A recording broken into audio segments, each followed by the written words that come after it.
Covid വ്യാപനം ഗണ്യമായി കുറയാത്ത സ്ഥിതിയാണ് സംസ്ഥാനത്തുള്ളത്. കഴിഞ്ഞ 3 ദിവസത്തെ ശരാശരി TPR 10.5%. ഇത് 10.2-ൽ നിന്നാണ് ഉയർന്നത്. ഇന്ന് 14,087 പേർക്കാണ് വൈറസ് ബാധ സ്ഥിരീകരിച്ചത്. 1,31,682 പരിശോധന നടന്നു. 109 മരണങ്ങളാണ് ഇന്ന് റിപ്പോർട്ട് ചെയ്തത്. ആകെ 1,15,226 പേരാണ് ഇപ്പോൾ ചികിത്സയിലുള്ളത്. അനന്തമായി ലോക്ക്ഡൗൺ അടക്കമുള്ള നിയന്ത്രണങ്ങൾ നീട്ടിക്കൊണ്ടുപോകാനാവില്ല. എത്രയും വേഗം സാധാരണ നിലയിലേക്ക് എത്തേണ്ടതുണ്ട്. അതിനുള്ള സാഹചര്യമൊരുക്കുകയാണ് പ്രധാനം. അതുകൊണ്ടാണ് നിയന്ത്രണങ്ങളിൽ ഘട്ടം ഘട്ടമായി ഇളവ് വരുത്തുന്നത്. ആ ഇളവുകൾ ദുരുപയോഗം ചെയ്യുന്ന പ്രവണത അനുവദിക്കാനാവില്ല. കോവിഡ് 2ാം തരംഗം മറ്റ് സംസ്ഥാനങ്ങളിൽ കെട്ടടങ്ങി തുടങ്ങിയെങ്കിലും കേരളത്തിൽ എന്തുകൊണ്ടാണ് രോഗികളുടെ എണ്ണത്തിൽ കുറവ് വരാത്തതെന്ന് പലരും ആശങ്കപ്പെടുന്നുണ്ട്.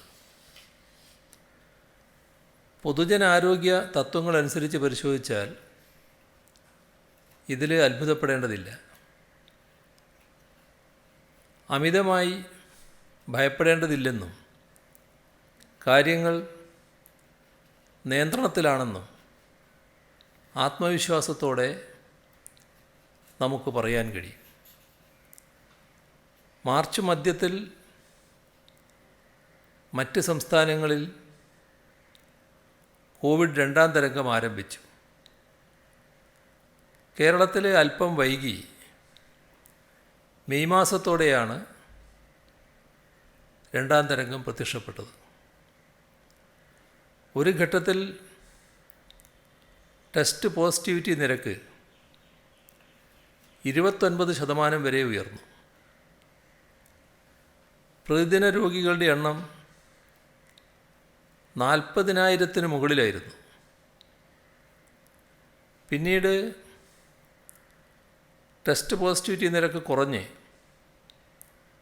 ഇപ്പോൾ 10-നടുത്ത് ഏതാനും ദിവസങ്ങളായി വലിയ മാറ്റമില്ലാതെ നിൽക്കുന്നു. പുതുതായി രോഗബാധിതരാകുന്നവരുടെ എണ്ണം ഇപ്പോൾ 14,000 ആയി കുറഞ്ഞിട്ടുണ്ടെങ്കിലും TPR താഴാതെ നിൽക്കുന്നു. രോഗികളുടെ എണ്ണത്തിലുണ്ടായ വർധനക്കനുപാതമായി മരണമടയുന്നവരുടെ എണ്ണത്തിലും വർധനവുണ്ടായിട്ടുണ്ട്. രോഗികളുടെ എണ്ണം ഏറ്റവും കൂടിയിരുന്ന അവസരത്തിൽ പോലും കോവിഡ് ആശുപത്രികളിലും ICUകളിലും രോഗികൾക്ക് ഉചിതമായ ചികിത്സ നൽകാനായിട്ടുണ്ട്. കോവിഡ് ആശുപത്രി കിടക്കകളുടെ 60-70% കൂടുതൽ ഒരിക്കലും ഉപയോഗിക്കേണ്ടി വന്നിട്ടില്ല. മൊത്തം രോഗികളിൽ 90% പേർക്ക് സർക്കാർ ആശുപത്രികളിൽ സൗജന്യ ചികിത്സ നൽകാൻ കഴിഞ്ഞു. മറ്റൊരു സംസ്ഥാനത്തിനും കൈവരിക്കാൻ കഴിയാത്ത നേട്ടമാണിത്.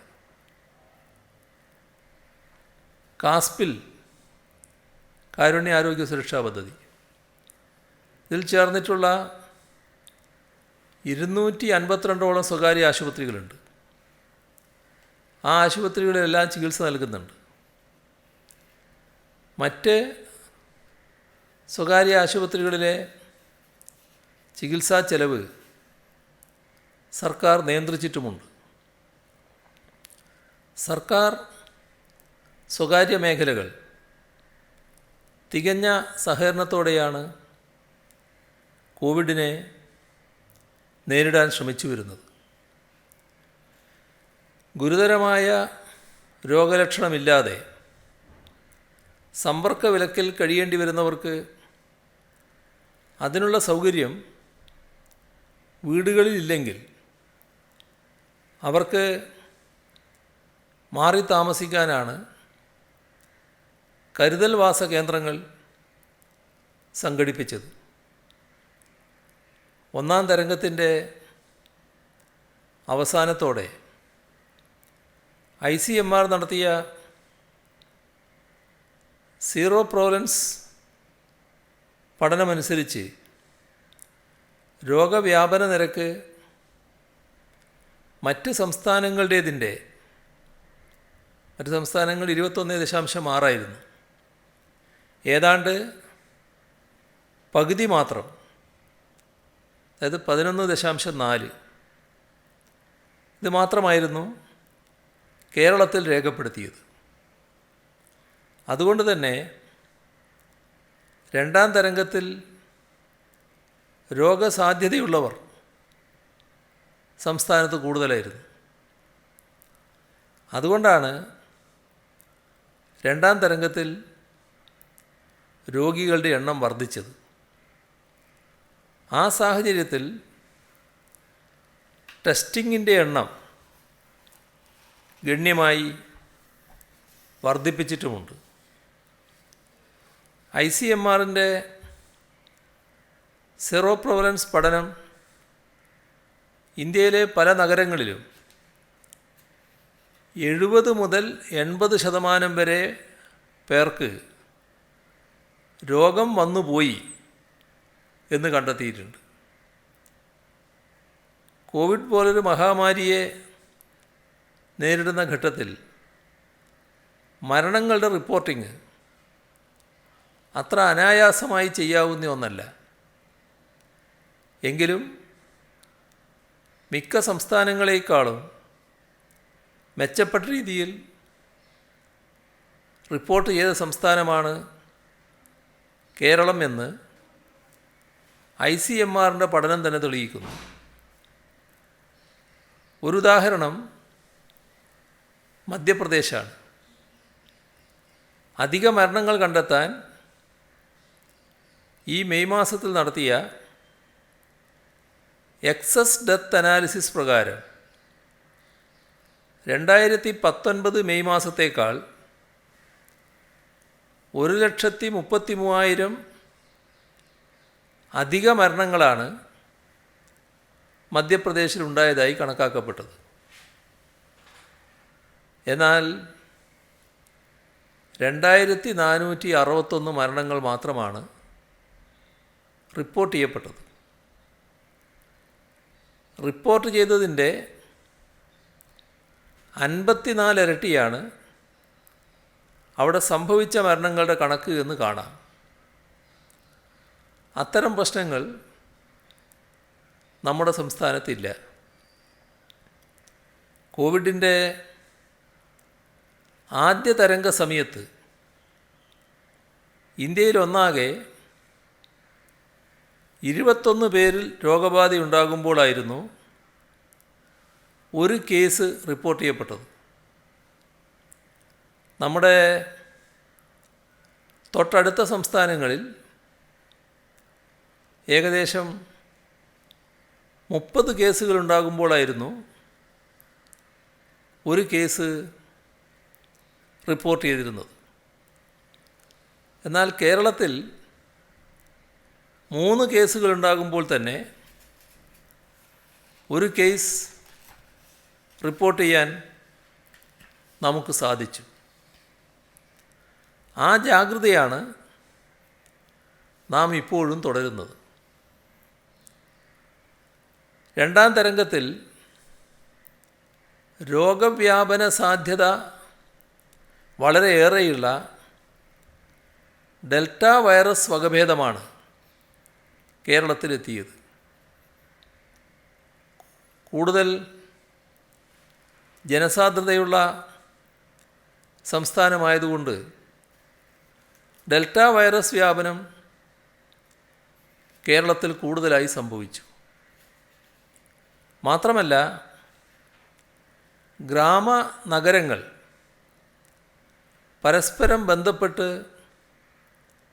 തുടർച്ചയായി നിലനിൽക്കുന്നതുകൊണ്ട് രോഗം അതിവേഗം സംസ്ഥാനമൊട്ടാകെ പറന്നു പിടിക്കുന്ന സാഹചര്യമുണ്ടായി. ഡെൽറ്റ വൈറസ് രോഗം വന്ന് ഭേദമായവരിലും വാക്സിനേഷൻ എടുത്തവരിലുമുള്ള രോഗപ്രതിരോധത്തെ പരിമിതമായി മറികടക്കുന്നതിനാൽ രോഗം ഭേദമായവർക്ക് റീഇൻഫെക്ഷനും വാക്സിൻ എടുത്തവർക്ക് ബ്രേക്ക് ത്രൂ ഇൻഫെക്ഷനും വരാനിടയായി. ഇപ്പോൾ പോസിറ്റീവ് ആകുന്നവരിൽ പലരും ഈ വിഭാഗത്തിൽപ്പെട്ടവരാണ്. ഇവർക്ക് ഗുരുതരമായ രോഗലക്ഷണമുണ്ടാവില്ലെന്നതും മരണസാധ്യതയില്ലെന്നതും ആശ്വാസകരമാണ്. രോഗം പിടിപെടാതെ പരമാവധി ആളുകളെ സംരക്ഷിക്കുക എന്ന നയമാണ് നമ്മുടെ സംസ്ഥാനം ആദ്യം മുതൽ സ്വീകരിച്ചത്. എല്ലാവർക്കും രോഗം വന്ന് സാമൂഹിക പ്രതിരോധ ശേഷി ആർജിക്കുക എന്നതല്ല, മറിച്ച് വാക്സിൻ ലഭ്യമാകുന്നതുവരെ രോഗം പരമാവധി ആളുകൾക്ക് വരാതെ നോക്കി മരണങ്ങൾ കഴിയുന്നത്ര തടയുക എന്ന നയമാണ് നാം പിന്തുടർന്നത്. രോഗത്തെ നിയന്ത്രണാതീതമായി പറന്നു പിടിക്കാൻ വിട്ടാൽ അത് പെട്ടെന്ന് ഉച്ചസ്ഥായിയിലെത്തി പെട്ടെന്ന് തന്നെ വ്യാപനം കുറയും. അത്തരത്തിൽ കുറേയേറെ മരണങ്ങൾ ഉണ്ടാകുന്നത് നോക്കാതെ രോഗവ്യാപനം പെട്ടെന്ന് കുറക്കാനല്ല സംസ്ഥാനം ശ്രമിച്ചത്. പരമാവധി ജീവനുകൾ സംരക്ഷിക്കാനാണ് നാം ശ്രമിച്ചത്. ആളുകൾക്ക് വാക്സിനേഷൻ നൽകി സാമൂഹിക പ്രതിരോധം നേടാനാണ് നാം ശ്രമിക്കുന്നത്. 18 വയസ്സിന് മുകളിലുള്ള 42% ആളുകൾക്ക് ഇതിനകം ഒരു ഡോസ് വാക്സിൻ നൽകിക്കഴിഞ്ഞു. 12% ആളുകൾക്ക് രണ്ടാമത്തെ ഡോസ് വാക്സിനും നൽകി. ഏറ്റവും വേഗത്തിൽ വാക്സിനേഷൻ ചെയ്യുന്ന സംസ്ഥാനമാണ് കേരളം. കേന്ദ്രത്തിൽ നിന്നും കിട്ടുന്ന മുറക്ക് ഒട്ടും പാഴാക്കാതെ വാക്സിൻ വിതരണം ചെയ്യുന്നതിൽ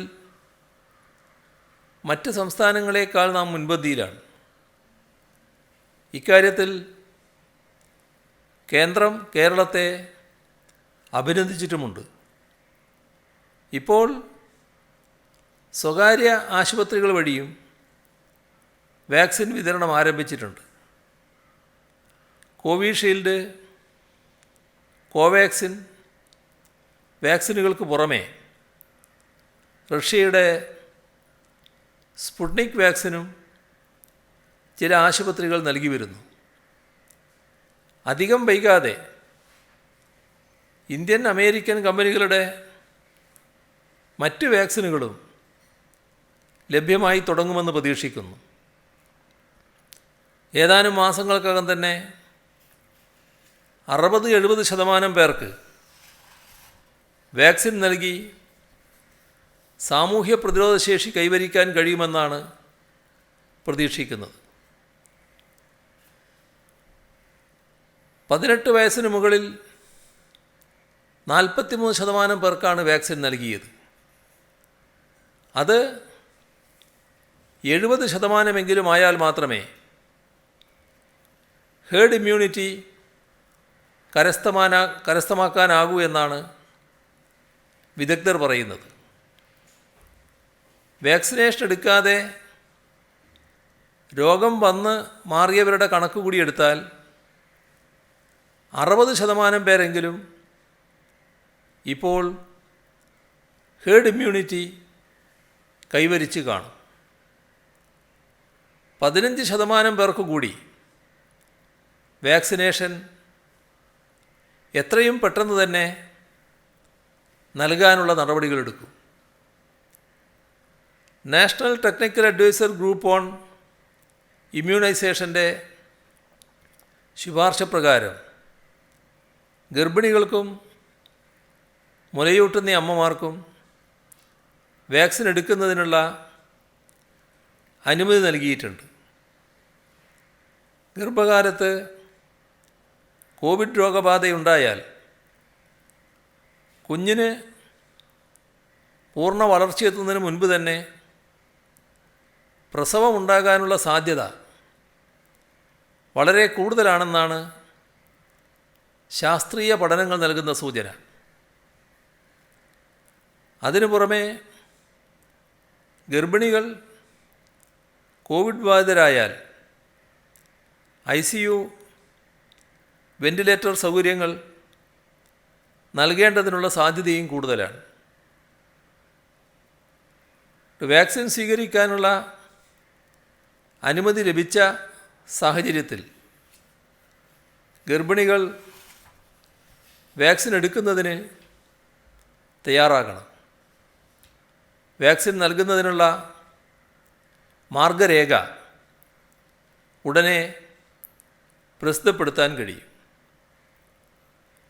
ലഘൂകരിച്ച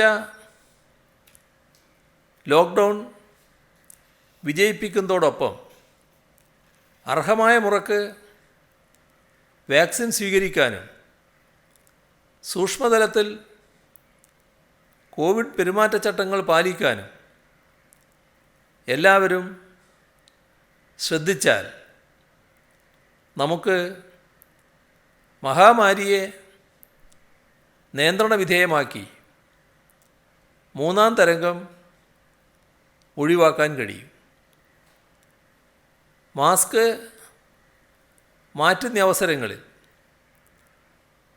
ആഹാരവും പാനീയവും മറ്റും കഴിക്കുമ്പോൾ ശരീരദൂരം പാലിക്കാൻ പ്രത്യേകം ശ്രദ്ധിക്കണം. വാക്സിൻ എടുത്തവർ ബ്രേക്ക് ത്രൂ ഇൻഫെക്ഷൻ ഒഴിവാക്കാനും മറ്റുള്ളവരിലേക്ക് രോഗം പരത്താതിരിക്കാനും മാസ്ക് ധരിക്കണം. വാക്സിൻ എടുത്തവർ രോഗവാഹകരാവാൻ സാധ്യതയുണ്ട്. അടഞ്ഞ മുറികൾ, പ്രത്യേകിച്ച് AC മുറികൾ ഉപയോഗിക്കരുത്. മുറികളുടെ ജനാലകൾ തുറന്നിട്ട് വായു സഞ്ചാരം ഉറപ്പാക്കണം. ചെറുതും വലുതുമായ കൂടിച്ചേരലുകളും ഒഴിവാക്കണം. മദ്യവിൽപ്പന സ്ഥാപനങ്ങൾക്ക് മുന്നിൽ പ്രത്യക്ഷപ്പെടുന്ന വലിയ ക്യൂ,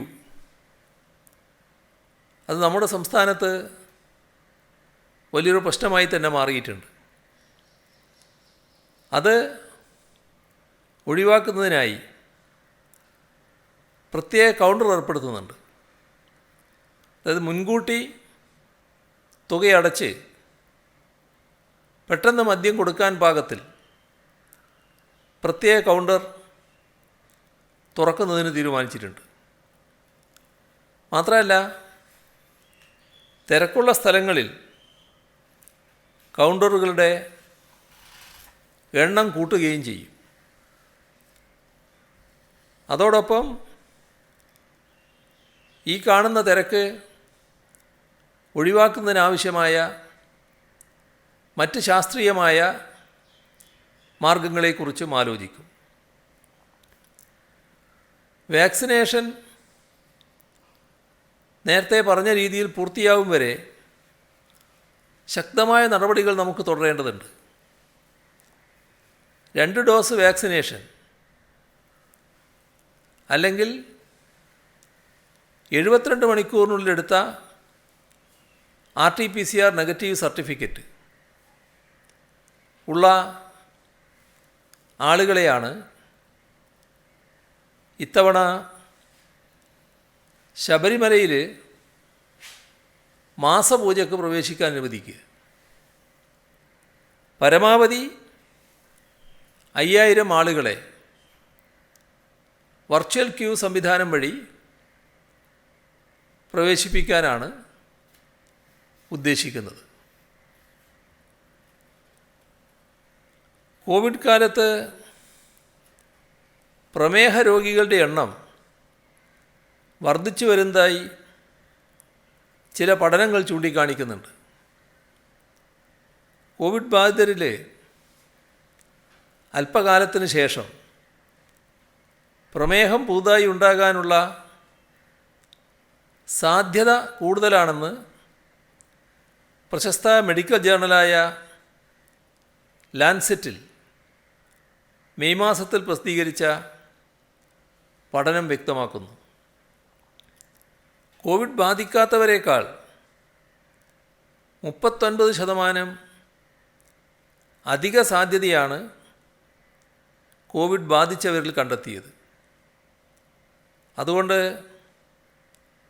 18 വയസ്സിന് താഴെയുള്ള കുട്ടികളിൽ കോവിഡ് രോഗബാധയ്ക്ക് ശേഷം പ്രമേഹത്തിൻ്റെ ലക്ഷണങ്ങൾ കണ്ടെത്തിയാൽ സാമൂഹ്യ സുരക്ഷാ മിഷൻ്റെ കീഴിലുള്ള മിഠായി പദ്ധതിയിൽ രജിസ്റ്റർ ചെയ്യണം. ടൈപ്പ് 1 ഡയബറ്റീസ് ബാധിതരായ കുട്ടികൾക്ക് വേണ്ടി സർക്കാർ നടപ്പിലാക്കി വരുന്ന പദ്ധതിയാണത്. രജിസ്റ്റർ ചെയ്യുന്നതിനായി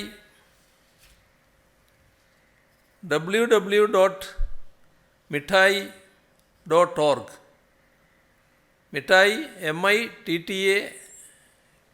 MITTAAYI.org എന്ന വെബ്സൈറ്റ് സന്ദർശിക്കണം. ഈ പദ്ധതി വഴി കുട്ടികൾക്ക് സൗജന്യ ചികിത്സയും മാനസികാരോഗ്യ പിന്തുണയും നൽകും.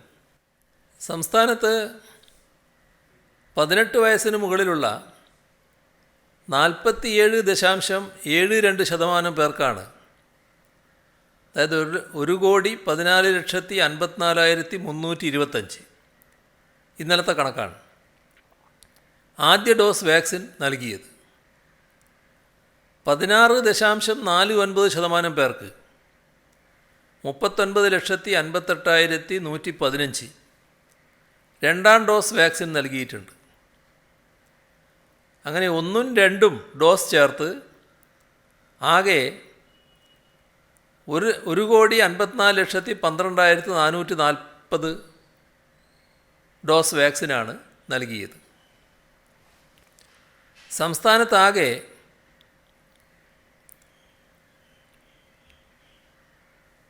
1,46,14,580 ഡോസ് വാക്സിനാണ് ലഭിച്ചത്. അതിൽ 12,04,960 ഡോസ് കോവിഷീൽഡ് വാക്സിൻ,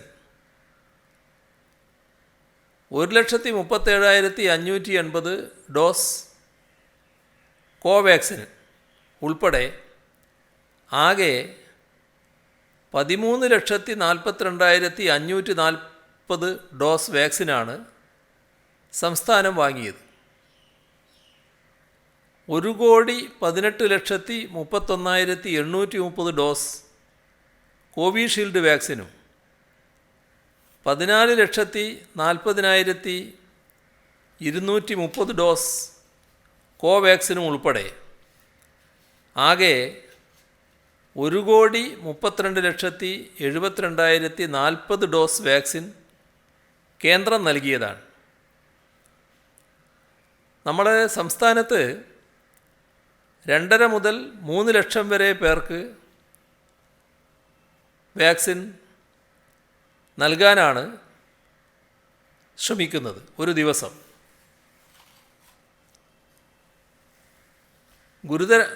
സംസ്ഥാനത്ത് പാർശ്വവൽക്കരിക്കപ്പെട്ട ജനവിഭാഗങ്ങളുടെ വാക്സിനേഷൻ രജിസ്ട്രേഷനായി വേവ് വാക്സിൻ സമത്വത്തിനായി മുന്നേറാം എന്ന പേരിൽ ക്യാമ്പയിൻ ആരംഭിച്ചു. സ്വന്തമായി രജിസ്റ്റർ ചെയ്യാൻ അറിയാത്തവരും സൗകര്യമില്ലാത്തവരുമായ BPL വിഭാഗത്തിൽപ്പെട്ടവരെ വാക്സിനേഷൻ്റെ ഭാഗമാക്കാനാണ് ഈ പദ്ധതി. ആശാവർക്കർമാരുടെ സേവനം ഉപയോഗിച്ചാണ് ക്യാമ്പയിൻ. വാർഡ് തലത്തിലായിരിക്കും രജിസ്ട്രേഷൻ. ജൂലൈ 31-നകം ഇത്തരക്കാരുടെ രജിസ്ട്രേഷൻ പൂർത്തിയാക്കാനാണ് ശ്രമിക്കുന്നത്. കഴിഞ്ഞ 24 മണിക്കൂറിനുള്ളിൽ സംസ്ഥാനത്ത് മാസ്ക് ധരിക്കാത്ത 10,047 പേർക്കെതിരെ കേസ് രജിസ്റ്റർ ചെയ്തു. സാമൂഹ്യ അകലം പാലിക്കാത്തതിന് 5,790 പേർക്കെതിരെ നിയമ നടപടി സ്വീകരിച്ചു. പിഴയായി 31,65,500 രൂപയാണ് ഈ കഴിഞ്ഞ ദിവസം ഈടാക്കിയത്. കേരളത്തിൽ സിക്ക വൈറസ് രോഗം റിപ്പോർട്ട് ചെയ്യപ്പെട്ടിട്ടുണ്ട്. സിക്ക കേരളത്തിലെത്തിയത് തീരെ അപ്രതീക്ഷിതമായല്ല. ഡെങ്കി, ചിക്കൻ ഗുനിയ തുടങ്ങിയ വൈറസ് രോഗങ്ങളെപ്പോലെ ഈഡിസ് ഈജിപ്തൈ, ഈഡിസ് ആൽബോബിറ്റിക്സ് കൊതുകുകൾ പരത്തുന്ന രോഗമാണ് സിക്ക.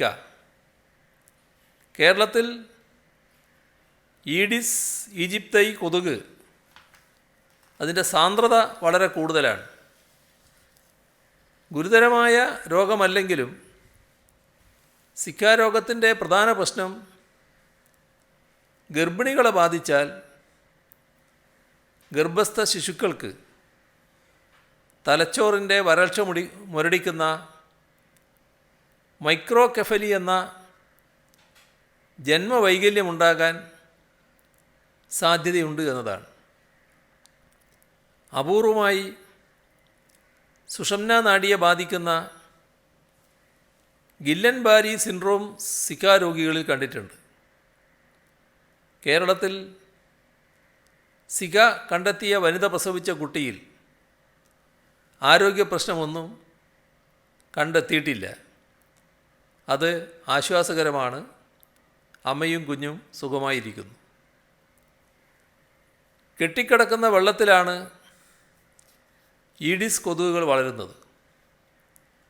ഇത്തരം കൊതുകുകൾ അധിക ദൂരം പറക്കില്ല. അതുകൊണ്ട് വീടുകളുടെ പരിസരത്ത് തന്നെ ഉണ്ടാവും. വീട്ടിലും ചുറ്റുപാടും കെട്ടിക്കിടക്കുന്ന വെള്ളം നീക്കം ചെയ്യൽ പ്രധാനമാണ്. കൊതുക് പെറ്റുപെരുകാൻ സാധ്യതയുള്ള ഉറവിടങ്ങൾ ഇല്ലാതാക്കലാണ് പ്രധാനമായും വേണ്ടത്. വീട്ടിലും പരിസരത്തിലും കെട്ടിക്കിടക്കുന്ന വെള്ളം നീക്കം ചെയ്യാനുള്ള ഡ്രൈ ഡേ ആഴ്ചയിൽ ഒരു ദിവസം നിർബന്ധമായും എല്ലാ വീടുകളിലും നടത്തിയിരിക്കണം. കൊതുകുവല ഉപയോഗിച്ചും ശരീരം മുഴുവൻ മൂടുന്ന വസ്ത്രം ധരിച്ചും കൊതുകിനെ അകറ്റുന്ന തിരികളും ലേപനങ്ങളും ഉപയോഗിച്ചും കൊതുകുകടിയിൽ നിന്നും രക്ഷ തേടേണ്ടതുണ്ട്. വൈകുന്നേരങ്ങളിലും രാവിലെയുമാണ് ഈ കൊതുകുകൾ വീട്ടിലേക്ക് കടന്ന് മനുഷ്യരെ കടിക്കുന്നത്. വൈകുന്നേരം മുതൽ രാവിലെ വരെ വീടുകളുടെ കതകും ജനാലകളും അടച്ചിടാനോ തുറന്നിടുകയാണെങ്കിൽ കൊതുക് വലകൾ ഉപയോഗിച്ച് മറക്കാനോ ശ്രമിക്കേണ്ടതാണ്. പ്രാണീജന്യ രോഗനിയന്ത്രണത്തിനായി ഹെൽത്ത് സർവീസസിൻ്റെ കീഴിൽ സംസ്ഥാന തലത്തിലും ജില്ലാതലത്തിലും പ്രവർത്തിക്കുന്ന വെക്ടർ കൺട്രോൾ യൂണിറ്റുകളുടെ പ്രവർത്തനം കൂടുതൽ ശക്തിപ്പെടുത്തും. ചേർത്തലയിലും കോഴിക്കോടും പ്രവർത്തിക്കുന്ന കേന്ദ്ര സർക്കാർ സ്ഥാപനമായ സെൻറ്റർ ഫോർ ഡിസീസ് കൺട്രോളിൻ്റെയും ഇന്ത്യൻ കൗൺസിൽ ഓഫ് റിസർച്ചിൻ്റെ കീഴിൽ പ്രവർത്തിക്കുന്ന കോട്ടയത്തെ വെക്ടർ കൺട്രോൾ റിസർച്ച് സെൻറ്ററിൻ്റെ സഹായവും കൊതുക് നിയന്ത്രണത്തിനായി പ്രയോജനപ്പെടുത്തും. സംസ്ഥാനത്ത് കാലവർഷം വീണ്ടും സജീവമായിരിക്കുകയാണ്. അടുത്ത ദിവസങ്ങളിൽ കേരളത്തിൽ വ്യാപകമായി മഴ ലഭിക്കാൻ സാധ്യതയുണ്ടെന്നാണ് കേന്ദ്ര കാലാവസ്ഥാ വകുപ്പിൻ്റെ പ്രവചനം. ചിലയിടങ്ങളിൽ അതിതീവ്ര മഴയ്ക്കുള്ള സാധ്യതയുമുണ്ട്. ഇന്ന് എറണാകുളം, ഇടുക്കി, തൃശ്ശൂർ, കാസർഗോഡ് ഇത്രയും ജില്ലകളിൽ റെഡ് അലേർട്ട് പ്രഖ്യാപിച്ചിരിക്കുകയാണ്. പത്തനംതിട്ട, കോട്ടയം, പാലക്കാട്, മലപ്പുറം, കോഴിക്കോട്, വയനാട്, കണ്ണൂർ എന്നീ ജില്ലകളിൽ ഇന്നും, മലപ്പുറം, കോഴിക്കോട്, വയനാട്, കണ്ണൂർ, കാസർഗോഡ് ജില്ലകളിൽ നാളെയും, കണ്ണൂർ, കാസർഗോഡ് ജില്ലകളിൽ ജൂലൈ 12-നും അതിശക്തമായ മഴ മുന്നറിയിപ്പും ഓറഞ്ച് അലേർട്ടും പ്രഖ്യാപിച്ചിട്ടുണ്ട്. റെഡ്, ഓറഞ്ച് അലേർട്ടുകൾ പ്രഖ്യാപിക്കപ്പെട്ട ജില്ലകളിൽ അപകട സാധ്യതകൾ ലഘൂകരിക്കുന്നതിനുള്ള തയ്യാറെടുപ്പുകൾ പൂർത്തീകരിക്കാൻ കലക്ടർമാർക്കും ബന്ധപ്പെട്ട വകുപ്പുകൾക്കും നിർദ്ദേശം നൽകിയിട്ടുണ്ട്. അതിതീവ്ര മഴ ഉരുൾപൊട്ടലിനും മണ്ണിടിച്ചിലിനും വെള്ളക്കെട്ടുകൾക്കും മിന്നൽ പ്രളയങ്ങൾക്കും കാരണമായേക്കാമെന്ന് ദുരന്ത നിവാരണ അതോറിറ്റി മുന്നറിയിപ്പ് നൽകിയിട്ടുമുണ്ട്. പമ്പ, മണിമലയാർ, അച്ചൻകോവിലാർ തുടങ്ങിയ നദികളുടെ ചില മേഖലകളിൽ ജലനിരപ്പ് ഉയരുന്ന സാഹചര്യത്തിൽ നദിക്കരകളിൽ താമസിക്കുന്ന ആളുകൾ പ്രത്യേകമായി ജാഗ്രത പാലിക്കണം. വടക്കൻ കേരളത്തിലെ മലയോര മേഖലകളിൽ മുൻവർഷങ്ങളിലുണ്ടായ ഉരുൾപൊട്ടൽ അത്തരം പ്രദേശങ്ങളിലുള്ളവരും ഉരുൾപൊട്ടൽ സാധ്യതാ പ്രദേശങ്ങളിൽ താമസിക്കുന്നവരും അധികൃതർ ആവശ്യപ്പെടുന്ന ഘട്ടത്തിൽ മാറി താമസിക്കാൻ തയ്യാറാവണം. മണിക്കൂറിൽ 45 മുതൽ 55 കിലോമീറ്റർ വരെ വേഗതയിൽ ശക്തമായ കാറ്റ് വീശാനും മോശം കാലാവസ്ഥക്കും സാധ്യതയുള്ളതിനാൽ ജൂലൈ 14 വരെ കേരള തീരത്ത് നിന്ന് മത്സ്യത്തൊഴിലാളികൾ കടലിൽ പോകാൻ പാടുള്ളതല്ല. ഉയർന്ന തിരമാലക്കും കടൽക്ഷോഭത്തിനും സാധ്യതയുണ്ടെന്ന മുന്നറിയിപ്പുള്ളതിനാൽ തീരദേശവാസികളും ജാഗ്രത പാലിക്കണം. പിന്നെ നമുക്ക് ലഭിച്ച സഹായങ്ങളാണ് നോർക്കയുടെ കെയർ കേരള ഇനീഷ്യേറ്റീവ് മുഖാന്തരം US നിന്നും ലഭിച്ച സഹായങ്ങൾ. New England Malayali association NEMA 20 oxygen കോൺസെൻട്രേറ്ററുകൾ, Kerala association of Nashville 110 oxygen കോൺസെൻട്രേറ്റുകളും 500 പൾസ് ഓക്സിമീറ്ററുകളും, വാച്ചസ് ഫോർ ഗുഡ്സ് 54 ഓക്സിജൻ കോൺസെൻട്രേറ്ററുകൾ, foundation of Malayali association of Americas FOMAA 10 വെന്റിലേറ്ററും വെൻ സർക്യൂട്ടും 500 പൾസ് ഓക്സിമീറ്ററുകളും, arts lovers of America 35 oxygen കോൺസെൻട്രേറ്ററുകളും 1000 ഓക്സിജൻ ഫ്ലോ മീറ്ററുകളും 100 വെന്റിലേറ്റർ ട്യൂബിങ്സും, North American network of Malayali Muslim association 65 oxygen കോൺസെൻട്രേറ്ററുകളും 22 pulse ഓക്സിമീറ്ററുകളും, FOKANA 5 oxygen കോൺസെൻട്രേറ്ററുകളും 5 വെന്റിലേറ്ററുകളും കൈമാറി. ന്യൂയോർക്ക് സ്റ്റേറ്റ് സെനറ്റ് അംഗവും കേരളീയനുമായ Kevin Thomas 250 oxygen കോൺസെൻട്രേറ്ററുകൾ, ജയ് foundation 150 oxygen കോൺസെൻട്രേറ്ററുകളും 75 oxygen റെഗുലേറ്ററുകളും കൈമാറി. യു.എയിൽ Norka help ഡെസ്കിൻ്റെ ഭാഗമായി പ്രവർത്തിക്കുന്ന care for Kerala initiative 80 oxygen കോൺസെൻട്രേറ്ററുകളും 5010 pulse ഓക്സിമീറ്ററുകളും 377 medical oxygen സിലിണ്ടറുകളും 1 വെന്റിലേറ്ററും കൈമാറി. ഖത്തറിലെ directors of Birla public school 6 ventilator കൈമാറി. കുവൈറ്റിലെ നോർക്ക ഹെൽപ്പ് ഡെസ്കിൻ്റെ ഭാഗമായി പ്രവർത്തിക്കുന്ന care for Kerala initiative 110 oxygen concentrator, 768 cylinder, 256 high flow nasal cannula, 871 pulse oximeter എന്നിവ കൈമാറി. കാനഡയിലെ ഡോക്ടർ നിഖിൽ ഹാറൂൺ 1,42,000 N95 മാസ്കുകൾ കൈമാറി.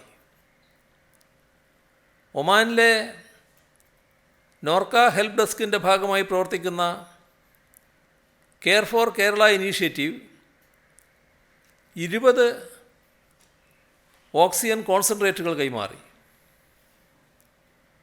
കോവിഡ് ആവശ്യങ്ങൾക്കുള്ള ആംബുലൻസുകൾക്ക് റിലയൻസ് ഉൾപ്പെടുന്ന RBML മെയ് 15 മുതൽ സൗജന്യമായി പെട്രോൾ, ഡീസൽ എന്നിവ നൽകിയിരുന്നു. ജൂൺ 30 വരെ 92,36,405 രൂപയുടെ പെട്രോളും ഡീസലും സൗജന്യമായി നൽകിയിട്ടുണ്ടെന്ന് കമ്പനി അധികൃതർ അറിയിച്ചു. ഒമാനിലെ സീപ്രൈഡ് കമ്പനിയുടെ MDയും കൊച്ചി സ്വദേശിയുമായ മുഹമ്മദ് അമീൻ Sait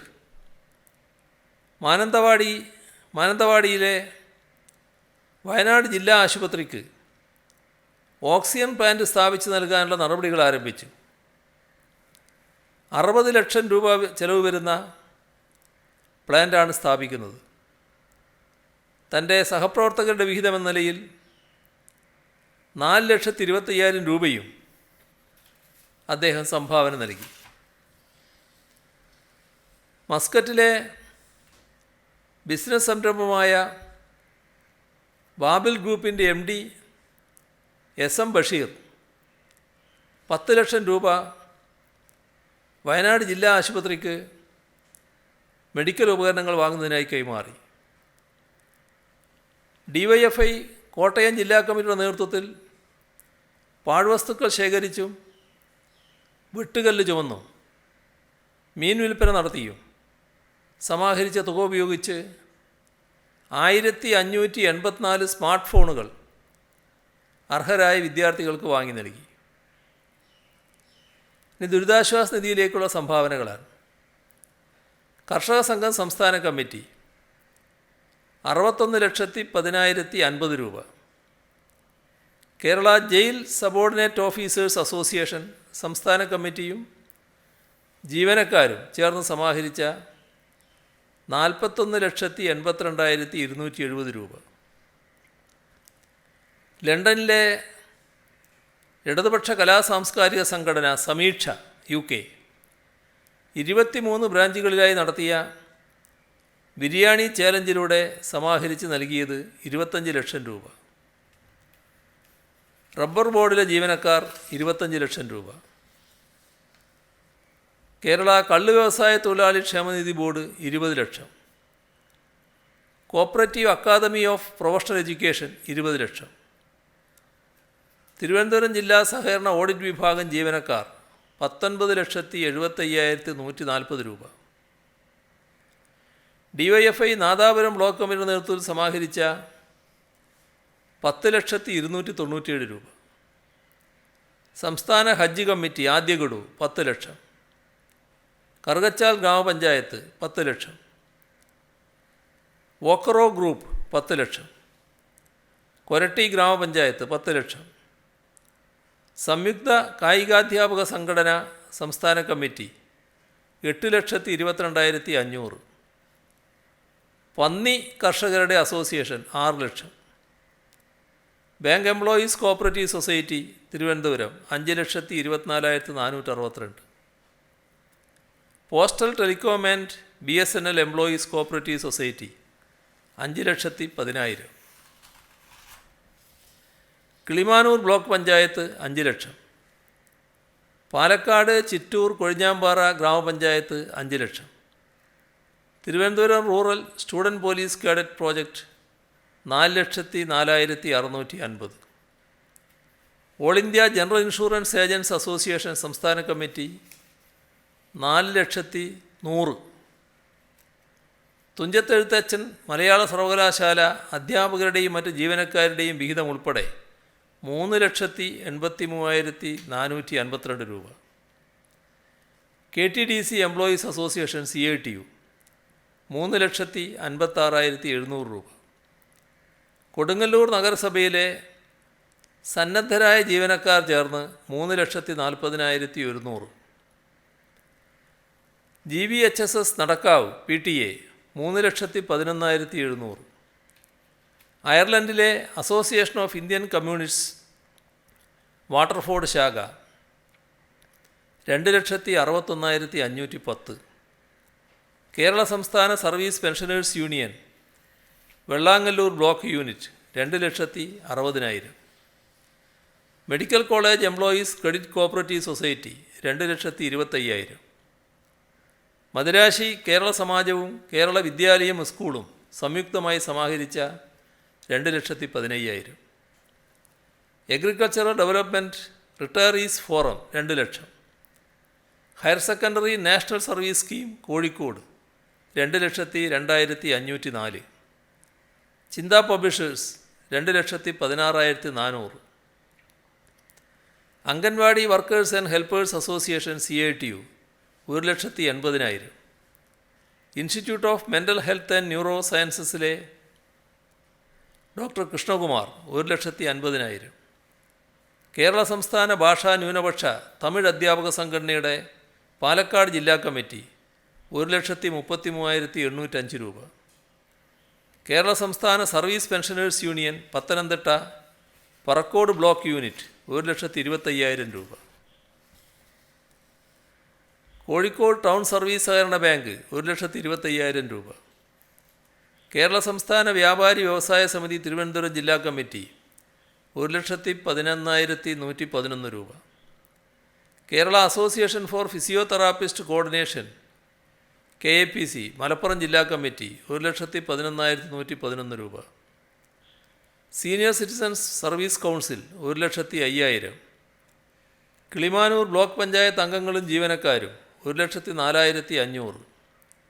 institute of mental health and neuro sciences Kozhikode 1,04,860.